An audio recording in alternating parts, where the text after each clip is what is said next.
All right, good morning. It's 9 o'clock on this second day of June 2015. It's the Marshall County Board of Supervisors meeting in regular session at 9 a.m. in the courthouse, meeting room number 2, northeast quarter of the courthouse, with all 3 members present. Please join me and rise with our Pledge of Allegiance. I pledge allegiance to the flag of the United States of America and to the republic for which it stands, one nation, under God, indivisible, with liberty and justice for all. All right, just a notice to the public, the Board of Supervisors welcomes comments from the public during the time allowed for discussion. You are requested to approach the microphone, state your name for the record, and limit the time used to present your remarks in order that others may be given the opportunity to speak. The normal process on any agenda item is for the chairperson to read the item from the agenda. The board is given an opportunity to comment on the issue and or place a motion on the floor. An opportunity for discussion may be presented, at which time the public may participate, and a roll call vote will follow. Moving on to the agenda, I need an approval or amendment of the agenda as presented. Mr. Chairman, I'd move that we approve the agenda as printed. I will second that. All right, we got a motion and a second. Roll call, please. Patton. Yes. Gravenbauer. Yes. Thompson. Yes. All right, moving on to the consent agenda. Item number 2, to approve the minutes from the regular session on May 19th, 2015. Number 3, manure management plan or original non-permitted MMP. The board has received an original non-permitted manure management plan and animal confinement feeding operation from Corey Eldridge, located in section 32, township 83 North, range 20 West, State Center Township, Marshall County, Iowa, and placed on file. The proposed operation will operate a non-permitted capacity of 990 AUC. Item number 4, manure management plan annual update. This is for Tom Butters, ID number 59927. A manure management plan received and placed on file. There have been no changes to the manure management plan 4-year P index updated. Item 5, manure management plan annual update. David Reinberg, Blue Valley Pork, ID number 59449, manure management plan update received and placed on file. The changes have been made to the manure management plan. Number 6, manure management plan annual update. Bill Helveka, Site 3, ID number 64515, manure management plan update received and placed on file. The change has been made to manure management plan. Type of feeding system has changed. Manure management plan annual update for MTM Farms LC, ID number 61010. Manure management plan update received and placed on file. No changes have been made to the manure management plan.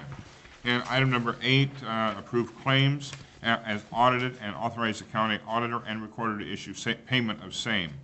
The listing of claims paid at this meeting will be included with all claims paid for the month of June. The June list of claims will be part of the first meeting in July. I would entertain a motion on our consent agenda. Mr. Chairman, I motion that we approve the consent agenda as printed above. Need a second? Pardon me. I second it. And a second by Patton.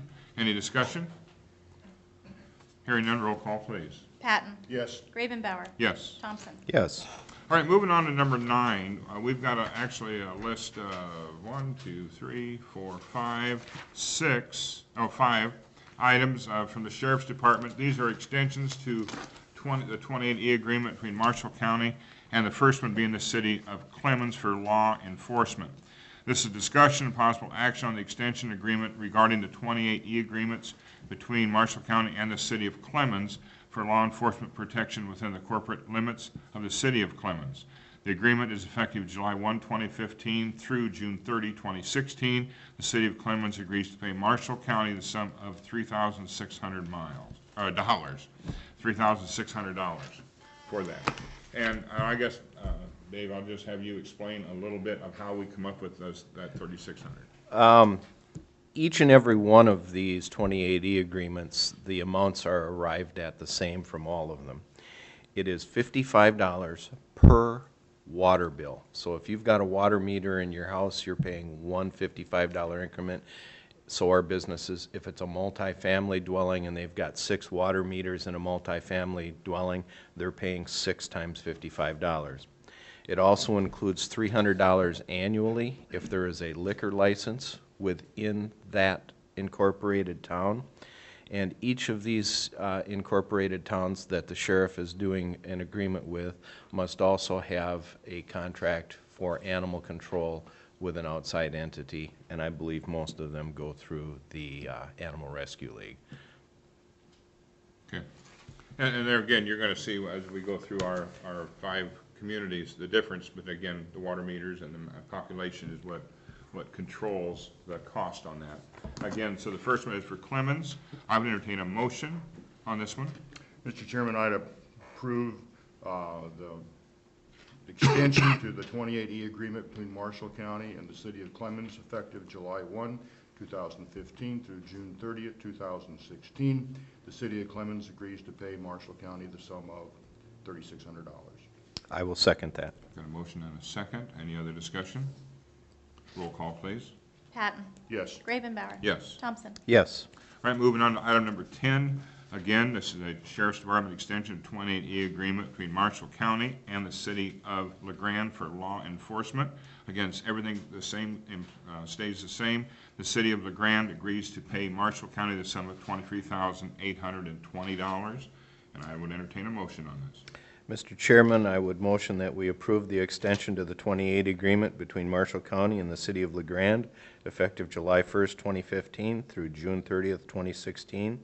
The City of LeGrand agrees to pay Marshall County the sum of $23,820. All right, we've got a motion I second it. and a second. Any discussion? Roll call, please. Patton. Yes. Gravenbauer. Yes. Thompson. Yes. Moving on to item number 11, this is a Sheriff's Department extension to 2080 agreement between Marshall County and the City of Haverhill for law enforcement protection. The City of Haverhill agrees to pay Marshall County the sum of $4,140, and I'd entertain a motion on this one. Mr. Chairman, I move to approve the extension to 28A agreement between Marshall County and the City of Haverhill effective July 1, 2015 through June 30th, 2016.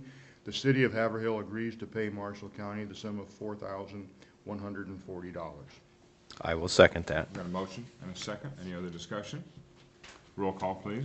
Patton. Yes. Gravenbauer. Yes. Thompson. Yes. Moving on to item 12, this is a Sheriff's Department extension to 28E agreement between Marshall County and the City of Albion for law enforcement protection. And on this one, the City of Albion agrees to pay Marshall County the sum of $13,380. Mr. Chairman, I move that we approve the extension to the 28 agreement between Marshall County and the City of Albion, effective July 1st, 2015 through June 30th, 2016. The City of Albion agrees to pay Marshall County the sum of $13,380. Mr. Chairman, I second that. Got a motion and a second. Any other discussion? Roll call, please. Patton. Yes. Gravenbauer. Yes. Thompson. Yes. Moving on to item 13, Sheriff's Department extension to 28E agreement between Marshall County and the City of St. Anthony for law enforcement protection. And the City of St. Anthony will agree to pay Marshall County the sum of $2,940. Mr. Chairman, I move to approve the extension to 28E agreement between Marshall County and the City of St. Anthony effective July 1, 2015 through June 30th, 2016. The City of St. Anthony agrees to pay Marshall County the sum of $2,940. I will second that. Got a motion and a second. Any discussion? Roll call, please. Patton. Yes. Gravenbauer. Yes. Thompson. Yes. Sorry about I need that. a I need a prodder here, don't I? I was in my nap phase. It's kind of a long meeting. Moving on to item number 14, the Central Iowa Community Services. Discussion and possible action to approve the update to Marshall County policies and procedures for compliance with the Health Insurance Portability and Accountability Act of 1996, being referred to as the HIPAA.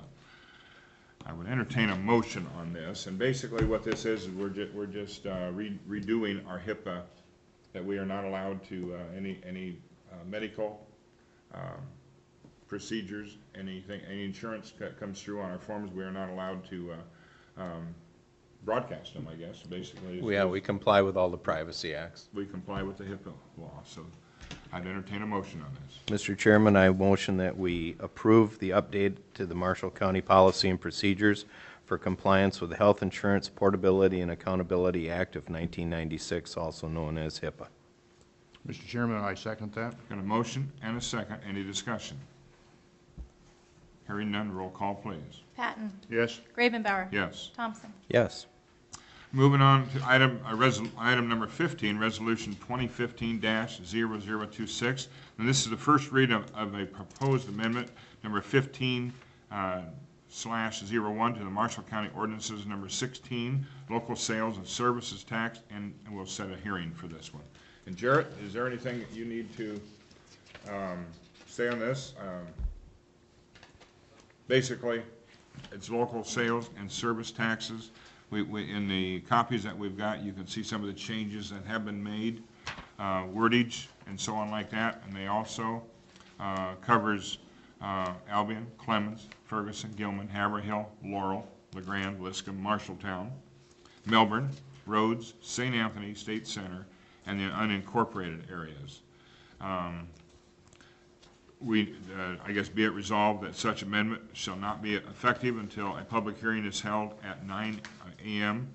on the 30th day of June 2015, with a notice of the public hearing published in the Marshalltown Times-Republican and the Mid-Iowa Enterprise not less than 4 nor more than 20 days before the date of the hearing, which meet the requirements of Section 618.14 of the Code of Iowa.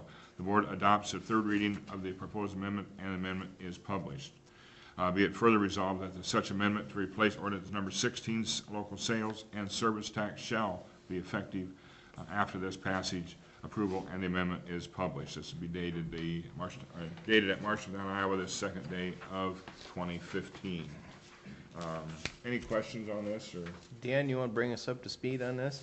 Basically, this is just doing some cleanup and stuff. These are elections that have already happened, and the cities or areas and stuff have already voted on these. This is just kind of cleaning up our ordinance to kind of show what those new functions are.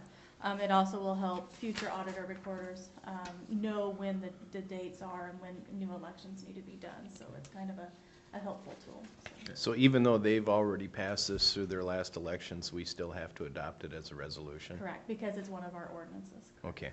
And I like got the it. way you've done that, I mean, with the changes made. Yeah. Right here, so we can see them, and the public can also be aware of them. Correct.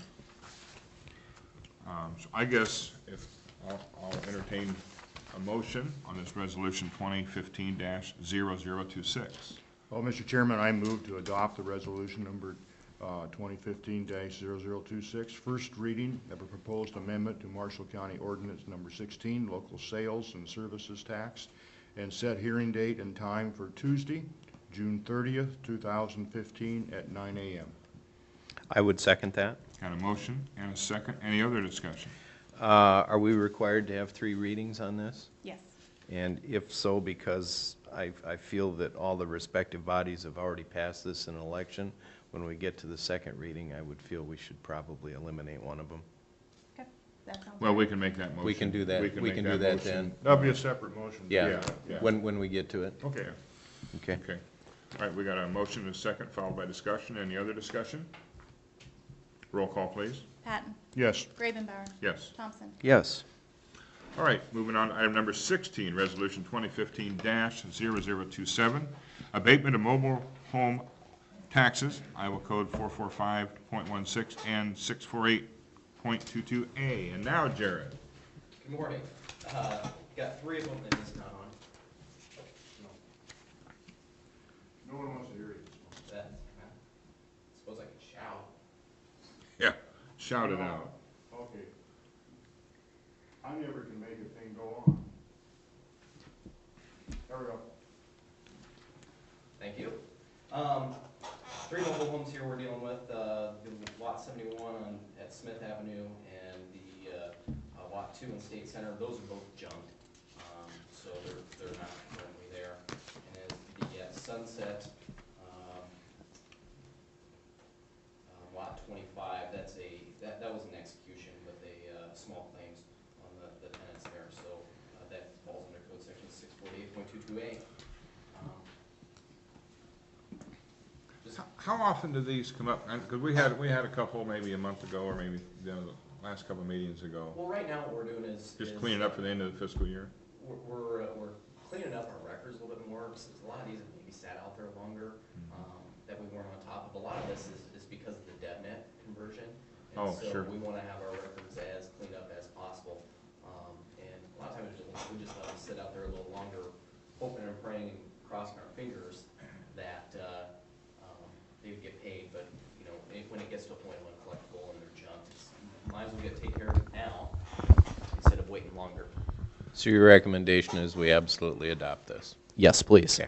And there again, and do we have any more on the horizon that we're gonna see come up? There probably will be. There probably will be. Okay, all right. And I think it's good that you're cleaning it up and getting rid of them, because that lets the communities now do something with that property, don't it? Like, you know, that we're seeing some of the, like in Albion or so, that they can do something with that north side trailer court. That's true. That is true. Okay, all right, thank you. All right, I would entertain a motion.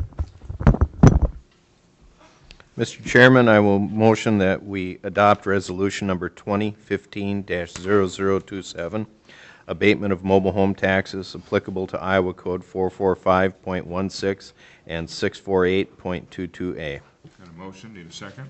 Mr. Chair, I would second this. All right, we got a motion, and a second. Any other discussion? Roll call, please. Patton, Yes. Gravenbauer, Yes. Thompson. Yes. All right, moving on to item number 17, America's Renewable Future. We got Roxanne Das, Regional Field Director. She's going to discuss some renewable future ways to support the renewable fuel standard and request for support.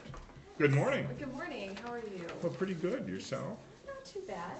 Up awful early this morning. Oh, no, it's not too bad. I just live down in Ames. Oh, I It's not see. too far of a drive. Do you want me to stand here and speak? Yeah, and why don't you talk louder? Or are you Let on? me give you my mic, that one isn't working. Oh, okay. It doesn't seem to want to work. Okay, great. Well, I'm Roxanne Doss. I'm with America's Renewable Future. We are an organization that is working to protect the renewable fuel standard, which for some people who don't know what that is, it's the federal mandate that says we blend renewable fuels from ethanol, soy biodiesel, advanced biodiesels, any sort of renewable fuel into our gasoline. The RFS is extremely important to Iowa because it creates jobs for people, not just for our farmers and not just people in the biodiesel plants and the biofuel plants. It's truck drivers, it's train operators, it's people who sell the pipes to these. So it creates about 73,000 jobs connected to the biofuels industry, and that's about 5 billion jobs to Iowa families, or $5 billion to Iowa families. And also, renewable fuels are just much cleaner for the environment. Ethanol burns about 33% cleaner. Cellulosic ethanol burns 100% cleaner. And there's also research going into algae ethanol made from a plant down in southwest Iowa. And so what our organization is doing is we are meeting one-on-one with the presidential candidates as they come through Iowa and talking to them about the renewable fuel standard, talking to them about ethanol and biodiesel, and just letting them know how important it is to Iowa, and they need to support the RFS and the biofuels industry in Iowa if they want to win in Iowa, and then whoever is elected president should continue to support that. And so that's what our state director and our advisors and stuff are doing. And what I'm doing as a regional field director, I have a territory of about 19 counties. So I am meeting with local elected officials and local leaders like yourselves, and just asking you to, one, pledge your support to the RFS. And also, if presidential candidates come through town and you happen to be at the same event as them, and we let you know when events are coming up. And if you get a chance to talk to them and ask them a question, ask them how they feel about the RFS, and stress to them how important the renewable fuel standard is, and ethanol and biodiesel is to Iowa. And that's basically the elevator pitch of what we are. I'm open to any questions that you have about renewable fuels, our organization, the RFS, which actually the EPA just passed the new volume standards, and it was a lot lower than people had been hoping for. So, What do the presidential candidates feel yeah. about renewable future? So we've met with Jim Webb, Martin O'Malley, and Hillary, and they are all supportive. Hillary actually just wrote an op-ed in the Gazette that shows she is 100% supportive. We still need to meet with Bernie Sanders. We've met with about half of the Republican candidates, and most of them either seem to support it in some way or another. The only two who are just adamantly against renewable fuels are Ted Cruz and Rick Perry. That's not a big surprise to us. They're from Texas. They're oil guys. We've always known they don't support the RFS, but we're still trying to work with them to at least get them into an ethanol plant and tour an ethanol plant, and to maybe go to a farm and talk to a farmer and talk to the people that this directly impacts. So Ted Cruz's staff has said, you know, yeah, we'll get him in there, but we're still kind of working with them on that. But those are the only two people who seem like just adamantly opposed to the ethanol and soy diesel industry in Iowa. So. Roxanne, I'm under the impression that things have changed so much in the actual refining of this, that we're getting more alcohol from the bushel of corn than we did 10 years ago. Can you kind of... Yeah, so, you know, the industry is not perfect. No industry is perfect. But, yeah, you're correct. From when they first started producing ethanol here in Iowa to now, it has just become more sophisticated. They put more research into it. And so they're actually learning new ways to get more ethanol and more biodiesels out of these plants that we have. And it's just going to get better. And so that's why we're also asking that we keep the RFS in place until 2022, is that we can keep refining the process and keep looking for new ways to create renewable fuels, like the algae ethanol that's coming from algae that you get out of lakes and stuff. And so that'll help it kind of build itself up and help us continue to make it even more clean than it really is. For example, like the water usage, people have been really concerned about that. And it's about 3 gallons to make 1 gallon of ethanol, 3 gallons of water. But that has drastically been cut down since they first started creating ethanol, and it's a lot less than what you need to create a gallon of oil. It's about 26 gallons for certain types of oil to be created, to get shipped down and then to be refined. So it's much more clean than gasoline, and it's just become much more clean since we've started producing it here in Iowa. So. What are the other, out of the other 19 counties that in your region? What kind of acceptance are you getting from them? You know, the majority, I've met with almost every county. I think I have like 5 more counties to meet with. And all of them are very supportive. I think there are some supervisors, like 1 or 2 supervisors, who just are not supporters of the RFS.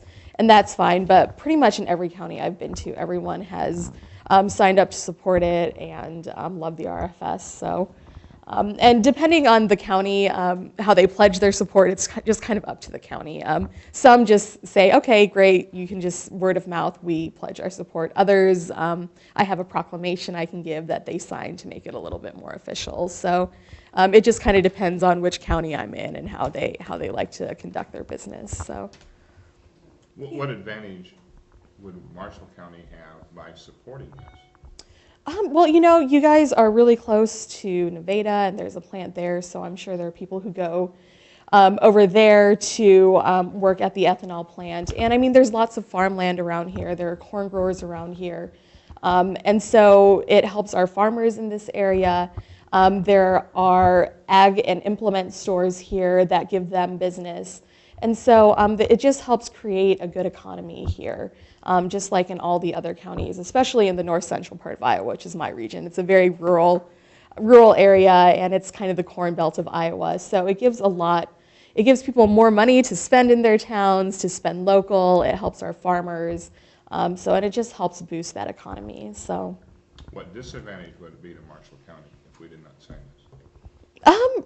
I mean, there's no disadvantage if you don't sign it, but if the RFS goes away, I mean, 40% of our corn crops goes to ethanol, about 40%, it depends on the year. And so, I mean, it would just be a huge disadvantage to all of Iowa. Corn prices would drop.